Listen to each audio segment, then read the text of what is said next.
मैं अमेरिका से वापस घर लौटा तो देखा कि पूरे खानदान के 20 लोगों का खाना मेरी पत्नी अकेले ही बनाती है, जबकि मेरी भाभी और बहनें उसके किसी काम में कोई मदद ना करती।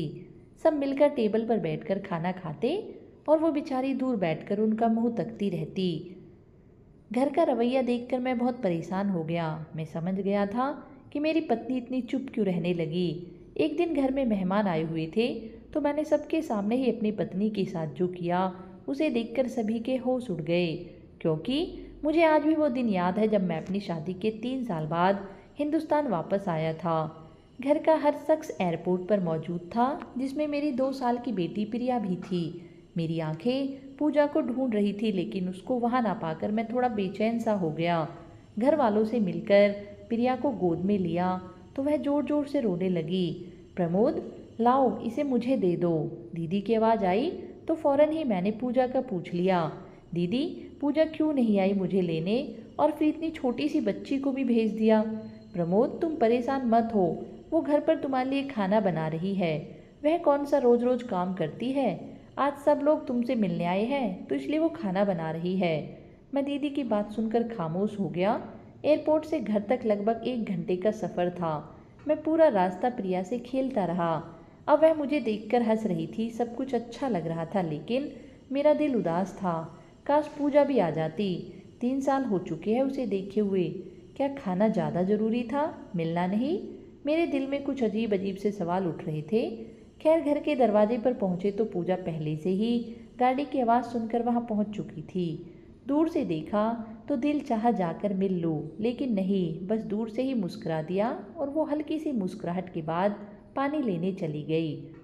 पूरा दिन मेहमानों का आना जाना चलता रहा। घर वाले बहुत खुश थे। मेरे दोस्त भी मिलने आ रहे थे। पूजा किचन से निकल ही नहीं पा रही थी। कभी किसी को चाय पेश करती और कभी किसी को खाना देती। मानो यूं लग रहा था जैसे मेरी पूजा तो कहीं खो सी गई। शाम हुई तो मेहमानों का रस कुछ कम हुआ। सब खाना खाने में बिजी थे। मैंने सोचा पूजा की कुछ मदद करूं। सुबह से बस काम में ही लगी है। अभी उठा ही था कि मम्मी ने बुला लिया, प्रमोद मेरे पास आकर बैठ जाओ। जी मम्मी, पूजा से कुछ बात करनी है, आ रहा हूँ। उसे छोड़ो, काम खत्म करके खुद ही आ जाएगी। वैसे भी कौन सा काम करती है, आज ही तो करने लगी है, उसे करने दो। मैं हैरान था क्योंकि पूजा के बारे में मैं ये दूसरी बार सुन रहा था। पूजा के खिलाफ कहीं ना कहीं मेरे दिल में आग लग चुकी थी। सुबह जब दीदी ने पूजा को काम ना करने के लिए बोला और साथ में मम्मी भी पूजा को डांटने लगी, तो मैं भी चुप करके बैठ गया और सोचने लगा कि शायद मम्मी ठीक कह रही होगी। आखिर वो मेरी माँ है। रात को जब सब सोने चले गए तो पूजा से कुछ बात करने का मौका मिला। पूजा, तुम इतनी चुप क्यों रहती हो? तुम तो बहुत बोला करती थी। याद है ना, पूरा दिन हम ऑफिस में बस तुम्हें चुप कराया करते थे। कभी उससे लड़ाई तो कभी मैडम सुनीता से। दरअसल पूजा और मैं एक ही ऑफिस में नौकरी करते थे। पूजा मुझे पहले ही दिन से पसंद आ गई थी। जब वह पहले दिन नौकरी पर आई थी, मासूम सी लगती थी, पर बोलने में पूरी तोता थी। हमने 3 साल तक एक साथ जॉब की। फिर मुझे बाहर जाने का मौका मिला तो जॉब छोड़ दी। लेकिन पूजा, मैं आपको कभी नहीं भूला। तुमको अपनाना चाहता था, तभी माँ को राजी किया, जो कि बहुत ही मुश्किल काम था। और फिर आखिरकार हम दोनों एक हो ही गए। मैं बस 1 महीने के लिए ही अपनी शादी पर आ सका। शादी के बाद इधर उधर दावत और घूमना फिरना लगा रहा। पूरा महीना गुजर गया, पता ही न चला। प्रमोद, वो मैं बस पूजा ने अभी इतना ही कहा था कि प्रिया ने रोना शुरू कर दिया। पूजा उसको चुप कराने और सुलाने में लग गई। मेरी आँख कब लग गई पता ही नहीं चला। सुबह प्रिया के रोने की आवाज़ से मेरी आँख खुल गई। पूजा, यार प्रिया को देखो, ये क्यों रो रही है। पर प्रिया के ज़्यादा रोने की वजह से आखिर मैं उठ ही गया। पूजा, कहाँ हो यार? यह कहते हुए मैं प्रिया को लेकर कमरे से बाहर आया तो फिर से पूजा को किचन में ही पाया। चने कम पड़ गए हैं पूजा, चने और लाना। मम्मी की आवाज़ मेरे कानों में पड़ी तो कुछ देर रुक सा गया। सब लोग खाने की मेज पर थे सिवाय पूजा के। मम्मी ने मुझे देखा तो बुला लिया, आ जाओ बेटा, नाश्ता तैयार है। देखो तुम्हारे सब भाई बहन मौजूद है। मैं बोला, मम्मी पूजा कहाँ है, प्रिया को भूख लगी है। तभी दीदी बोली, लाओ प्रिया को मुझे दे दो, तुम फ्रेश हो जाओ, इसे मैं देखती हूँ। आज फिर पूजा किचन में अकेली और पूरा खानदान। जिसमें कम से कम 20 लोग तो होंगे। पूजा खाना बनाने में बिजी थी। मम्मी तो कह रही थी कि पूजा कोई काम ही नहीं करती, बस कल ही किया था। तो फिर यह क्या था? मैंने कहा, पूजा अपना और मेरा खाना बाहर ले आओ। शायद मेरी बात किसी को भी अच्छी नहीं लगी थी, पर कुछ ऐसा भी था जो मुझे भी अच्छा नहीं लग रहा था। सुबह से दोपहर, दोपहर से शाम तक पूजा का बस एक ही काम था कि वो हर किसी की ख्वाहिश पूरी करने में लगी रहती।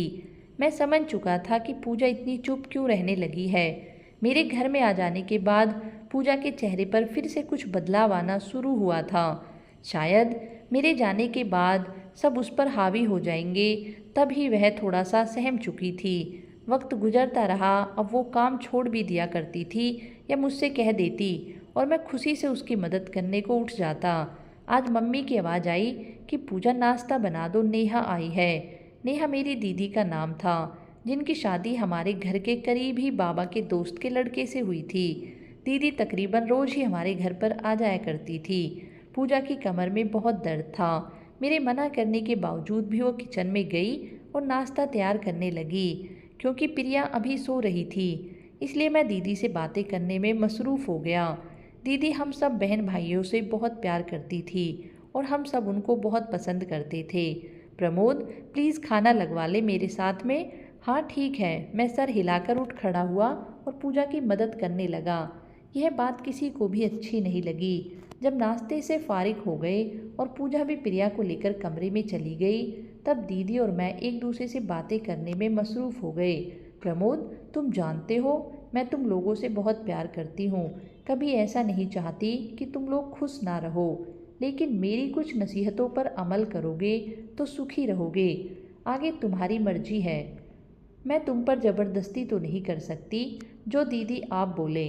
आपको मालूम है कि हम सब भाई बहन आपकी और मम्मी की बात को ज़रूर अहमियत देते हैं। प्रमोद, तुम अपनी बीवी की मदद ज़रूर किया करो, लेकिन इस हद तक जब तक कि तुम्हें कोई ना देखे। अच्छा सा नहीं लगता।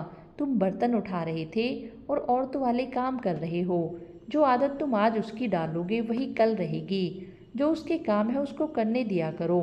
आखिर वो आहिस्ता आहिस्ता कर ही लेगी। लेकिन अगर आदत बन गई तो फिर तुम्हें हमेशा ही उसकी मदद करनी पड़ेगी। दीदी की बात मेरे दिल को लगी। दिन गुजरते रहे, पूजा मुसलसल काम करने लगती रहती। कभी मेरा दिल चाहता तो बस प्रिया के लिए दूध बना देता, उससे ज़्यादा कुछ नहीं। मम्मी नहीं चाहती थी कि मैं वापस दूसरे मुल्क जाऊँ, बस फिर वहीं रह गया। क्योंकि मैं एक मेकअप की कंपनी में जॉब करता था, मैंने इसी काम को घर पर ही शुरू कर दिया था, जिससे मैं घर बैठे ही कंप्यूटर से ऑनलाइन मेकअप सेल करके बहुत अच्छा कमा लेता था। वक्त गुजरता गया, सब कुछ नॉर्मल था। मैंने कभी गौर ही नहीं किया कि पूजा क्या करती रहती है। जब मेरे 3 बच्चे हुए तो गुजारा थोड़ा मुश्किल हो गया। मेरी दोनों बेटियां तो स्कूल जाया करती थी, लेकिन बेटा अभी छोटा था। तभी मैंने और पूजा ने एक फ़ैसला किया कि हम बच्चों को बेहतर शिक्षा देने के लिए शहर शिफ्ट हो जाते हैं। वहाँ पूजा नौकरी कर लेगी और मैं घर बैठे अपनी चीज़ों को सेल कर लूँगा। दीदी से मशवरा किया तो उन्होंने भी उसकी हामी भर ली कि ठीक है, बस मम्मी को मत भूल जाना। मेरी तो ख्वाहिश थी कि मम्मी को साथ ले जाऊं, लेकिन मम्मी अपनों को छोड़कर जाने के लिए तैयार ना थी। वह बड़े भाई के साथ रहने लगी। अब जिंदगी बेहद मसरूफ़ थी। मैं पूरा दिन शाम तक ऑर्डर ही लेता रहता और उनके उनके पते पर भिजवा देता।